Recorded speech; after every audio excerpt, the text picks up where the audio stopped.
ఇప్పుడు సంవత్సరాల కాలంలో కాంగ్రెస్ ప్రభుత్వం చేసిన తప్పులు అంటున్నారు, ఇంకా వేరే మీరంతా చెప్పబోతున్నారు రేపు తుర్తి సభలో.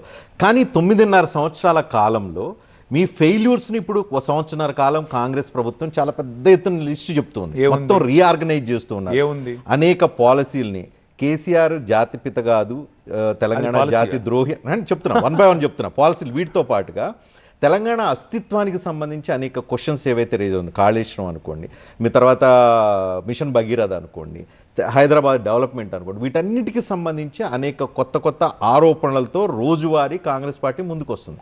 వాటికి రేపు మీరు ఆన్సర్లు ఉంటాయా మీ దగ్గర? ఆరోపణలు తప్ప ఆధారాలు ఏమైనా ఉన్నాయా? 16 నెలల్లో వీళ్ళు ఈ కాంగ్రెస్ ప్రభుత్వం వచ్చిన తర్వాత కొత్తగా ఒక ఇటుక ఎక్కడైనా పెట్టిన పరిస్థితి ఉందా?